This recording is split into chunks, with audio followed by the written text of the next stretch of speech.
What are time crystals? The term sounds almost suspiciously mystical, more like something powering a Marvel portal than a real object in a physics lab. But the truth is far more intriguing. A time crystal is not science fiction. It's a rigorous scientific concept with profound theoretical importance and increasingly real technological potential. For years, it lived mostly on paper until 2025, when something extraordinary happened. Scientists created the first visible time crystal, one whose strange behavior can literally be seen with the naked eye. The breakthrough came from Ivan Smalyuk and Hanqing Zhao, published in Nature, and it pushed the technology from theoretical curiosity to emerging reality. So today we ask three questions. What exactly is a time crystal? How can it be constructed? And why does this bizarre object matter so much? A typical crystal is frozen order in space. Zoom into a salt crystal or a piece of quartz, and as you move through it, the same geometric pattern repeats at regular intervals. One unit cell over, the arrangement is identical. Another cell, identical again. A time crystal is the same idea, but instead of repeating in space, its structure repeats in time. The atoms continuously rearrange themselves, shifting and rotating, yet always returning to the exact same configuration after perfectly regular intervals. Not because something forces them to, but because this rhythmic cycle is the system's most natural, lowest energy behavior. It's as if the crystal has a built-in heartbeat that never fades. But don't ordinary oscillating systems already do that, you might ask? After all, a pendulum returns to familiar positions again and again. But that's the idealized picture from physics textbooks. A real pendulum loses energy with every swing. Friction, air resistance, and internal imperfections slowly drain its motion. After each period, its amplitude is slightly smaller, the frequency shifts, and the system inevitably decays. In nature, perfect recurrence is rare. Entropy always wins. And that's why a pendulum is not a time crystal. It never truly returns to exactly the same state. What about systems that maintain their oscillations like a bowed violin string or the quartz resonator inside a wristwatch? They don't decay, they keep vibrating, but only because we constantly feed them energy. A violin string repeats because the bow forces it to. A quartz tuning fork holds its rhythm because a battery drives it. These are self-oscillating systems, kept alive by an external source. In crystal language, this is like manually rearranging atoms to maintain perfect spatial order. Impressive, but artificial. A genuine time crystal must do something far stranger. It must repeat in time without being pushed, without losing energy, and without ever settling down.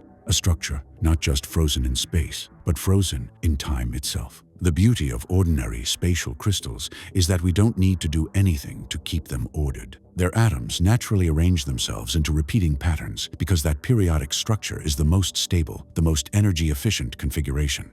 A time crystal must work the same way. Its oscillations shouldn't come from pushing, shaking, or powering the system. They should emerge spontaneously, purely from the system's internal structure and the interactions between its components. Another way to think about it is this. A pendulum swings because we give it energy. A violin string vibrates because the bow feeds it. A quartz resonator keeps time because a battery forces it to. All of these systems oscillate because we sustain them from the outside. But a time crystal must do the opposite. Its periodic changes, its heartbeat, must occur with no additional energy input, even when the system sits at the lowest possible energy level, the ground state. If such a state can be achieved, the oscillations could, in principle, continue forever without external interference. At this point, you might be thinking, isn't this just a polite way of reinventing perpetual motion? And honestly, yes, it sounds like that. But in 2012, Nobel laureate Frank Wilczek proposed that something like this might actually be possible not by breaking physics, but by looking deeper into the strange rules of quantum mechanics. In the quantum world, the state of an object is described by its wave function, a mathematical entity whose squared magnitude gives the probability of finding the particle in a particular location when we measure it. This wave function depends on position and, in general, on time. And crucially, it must satisfy the Schrödinger equation, the fundamental rule that governs all quantum systems. For stationary states, those in which all observable quantities remain constant over time, the solutions to the Schrödinger equation take a very specific form. The wave function separates into a spatial part, depending only on position, and a time-dependent exponential term that contains the system's energy, even its ground state energy, the lowest it can possibly have. But wait, didn't we just say that stationary states shouldn't change with time? And yet here, right in the solution, the wave function clearly depends on time. That's the paradox. The wave function evolves, but the things we can actually observe do not. And that subtle difference is the key to Wilczek's idea. To see this, let's look at a simple observable: the probability of detecting a particle at a specific point in space, say at position x. To compute this probability, we take the wave function and multiply it by its complex conjugate. In complex numbers, the conjugate is identical, except its imaginary part has the opposite sign. When we multiply a time-dependent exponential by its conjugate, the time factors always cancel out. What remains depends solely on the spatial part of the wave function and is completely time-independent. In classical language, this would mean the particle is simply sitting still. Nothing observable changes. And yet, under the surface, something is happening. At the level of the full quantum wave function, there is a built-in oscillation. Thanks to Euler's formula, that complex exponential can be rewritten in terms of sine and cosine functions. This means the real and imaginary components of the wave function are constantly oscillating, even when the system is in its ground state, even when nothing observable is moving. This was Wilczek's bold insight. A system can remain perfectly stationary on the outside, while internally, its quantum state oscillates forever. And if such internal oscillations could be made observable, if the wave function's periodic evolution could be expressed in a macroscopic system, then in principle, we could create a crystal that repeats not in space, but in time. A time crystal. What if there were a way to build a quantum system so that those hidden oscillations of the wave function, the ones normally sealed behind the curtain of quantum mechanics, could leak into the world of measurable, observable reality? If we could make those internal ripples influence something we can actually detect, we would finally obtain the perfect time crystal, a system that oscillates endlessly without any input of energy. This idea captivated Wilczek. It wasn't just technically bold, it was philosophically outrageous, an elegant challenge to our understanding of what is possible and what the universe even allows. But as soon as his paper appeared, the scientific community began to speculate about practical applications. If time crystals existed, what could we do with them? The first idea was almost too obvious. Use them to measure time itself. A system that oscillates without decay could become the world's most stable clock, producing reference frequencies far more precise than anything in modern electronics. Later, researchers imagined using them in sensors, detecting subtle changes in magnetic or electric fields. And then came an even more intriguing idea, designing fundamentally new types of computer memory. The concept was simple but brilliant. Imagine two time crystals placed next to each other. If they oscillate out of phase, their oscillations cancel out, producing no signal. That state could represent a digital zero. If they oscillate in phase and reinforce one another, you get a stable signal, a 1. In principle, you could store information not in charges or magnetic domains, but in the synchronization of rhythms across quantum systems. A computer made from time crystals wouldn't just compute, it would tick with the universe. Naturally, the idea ignited excitement far beyond physics journals. The phrase time crystals was irresistible to science reporters, and soon the concept took on a life of its own. But in 2014, only 2 years after Wilczek's original proposal, a pair of Japanese physicists, Haruki Watanabe and Masaki Oshikawa, published a mathematical proof that struck directly at the heart of the idea. According to their analysis, time crystals in Wilczek's sense cannot exist. More precisely, a system in its true ground state cannot exhibit observable oscillations without changing its energy. And if it changes its energy, it's no longer in the ground state. Case closed. For a moment, it seemed the story was over. But science rarely ends with impossible. A year later, in 2015, Polish physicist Krzysztof Sasha proposed something extraordinary, a loophole.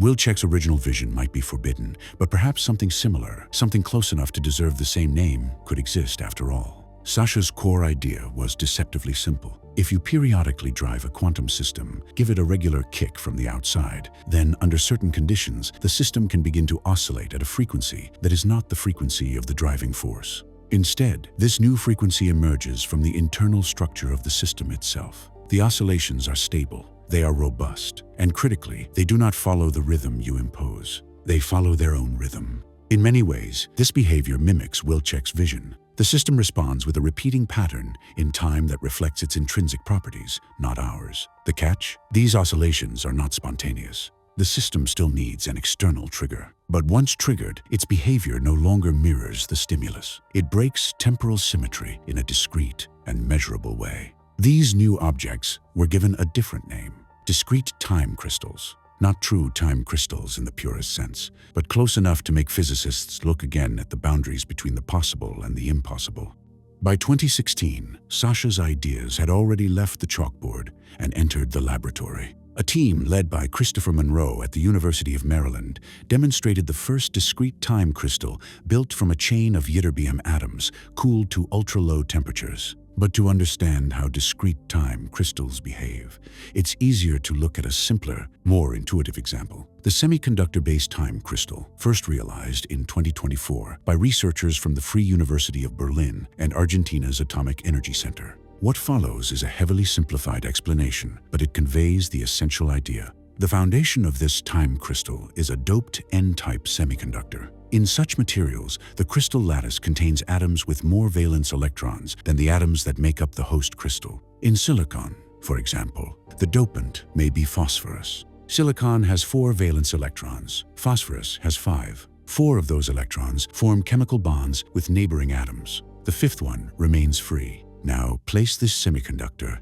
in an external magnetic field. Electrons possess spin and a magnetic moment, tiny atomic magnets. Inside the magnetic field, each electron has 2 possible orientations, either aligned with the field, the lower energy state, or against it, the higher energy one. Under ordinary conditions, nearly all electrons will naturally align with the field. Let's imagine the system at the initial moment, with an electron oriented in this lowest energy direction. If we now apply a short microwave pulse at precisely the right frequency, the alternating magnetic field of the pulse can rotate the electron's spin. With the correct pulse strength and duration, the spin can be flipped almost perfectly from parallel to antiparallel. If we stop there, the electron remains in this flipped state for a long time. Silicon spin relaxation times are enormous by quantum standards, milliseconds, sometimes even seconds. But if we apply a second identical pulse, the electron flips again, returning to its original orientation. Thus, if we apply identical pulses spaced by a period t, the electron's spin will ideally alternate, up, down forever. That is the ideal picture. Reality is less cooperative. In practice, we can't perfectly tune every pulse. Some spins won't rotate by exactly 180 degrees. Some flip too far, some not far enough. With each pulse, these small errors accumulate, and eventually the system stops responding as expected. But this is where the magic begins, because in a crystal, electrons don't live in isolation. They interact with the atoms around them, with other electrons, and with the subtle internal magnetic fields woven throughout the material. The result is not order, but chaos. And paradoxically, it is out of this chaos that order re-emerges. After the first pulse, the spins are flipped, but not neatly. Some rotate properly, others not quite. The total magnetization of the sample might shift from +1 m to -0.7 instead of a perfect -m. During the interval before the second pulse, the external magnetic field tries to restore order, but it does so unevenly. Each electron behaves slightly differently. The chaos increases. Magnetization might drift to something like -0.3 m. Then comes the second pulse. The spins rotate again, but because they were already chaotically misaligned, the effect is different. The 180-degree flip now produces only a small change, say, from -0.3 m to +0.3 m, much weaker than after the first pulse. And now, the crystal's internal fields begin pushing in the opposite direction, undoing the earlier chaos. By the time the third pulse arrives, the system has, astonishingly, returned almost exactly to its initial pre-pulse configuration. This is the signature of a discrete time crystal. Odd pulses produce a strong magnetic response. Even pulses produce only a weak one. The incoming pulses have a period t, but the crystal responds with a rhythm of 2t, a frequency half that of the driving force. This doesn't resemble Wilczek's original idea, not yet. These oscillations are not spontaneous, and their frequency is tied to the external driving pulses. But what is remarkable is the system's internal mechanism, a repeating cycle of order, chaos, order. And this pattern persists even when the details of the driving pulses change. You can alter the pulse's duration, its intensity, even its exact shape, and the system still maintains the same internal rhythm.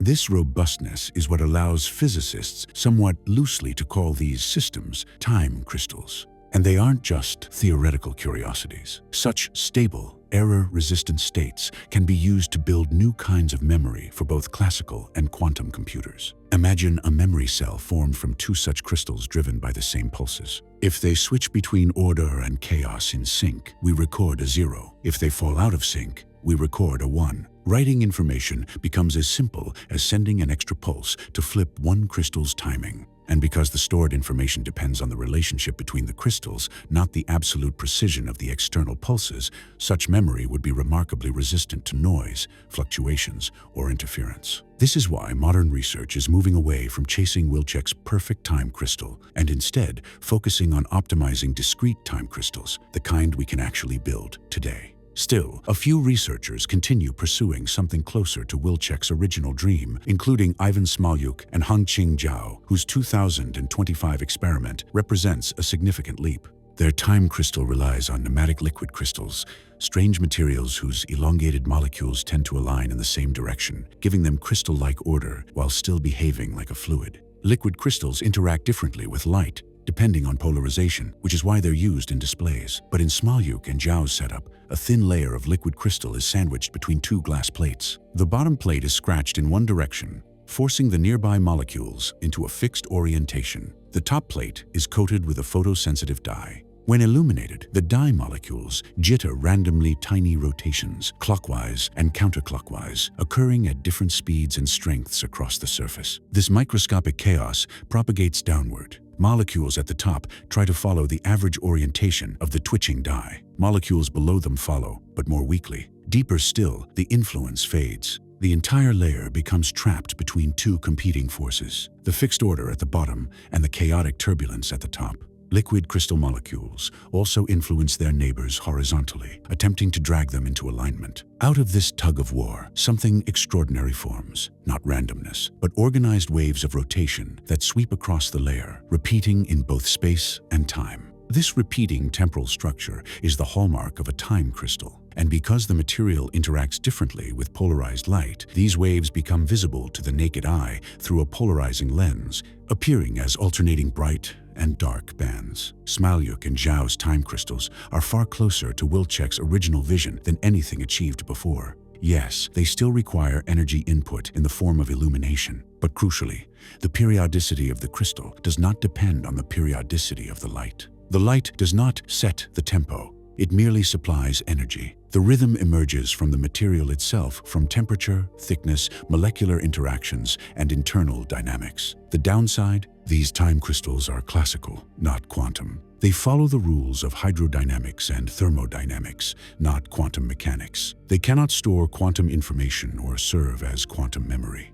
But they represent a crucial step. For years, we only had imperfect, discrete quantum time crystals. Now, we also have robust classical time crystals. Perhaps one day, we will learn to combine the strengths of both approaches and create a true quantum time crystal worthy of Wilczek's original idea. Time will tell. And even classical time crystals have real applications. Smolyuk and Zhao propose using them as anti-counterfeiting elements. Because each crystal's periodic pattern depends on specific physical parameters, layer thickness, dye composition, liquid crystal structure, replicating them becomes extremely difficult, offering a new type of security feature for currency and documents. They could also serve as dynamic optical modulators for lasers, communication systems, and photonic computing, a field poised to outperform electronics in speed, efficiency, and bandwidth. Well, that's all for now. If you enjoy our channel, please consider supporting it by becoming a sponsor. All the best, dear friends, and see you soon in our next videos.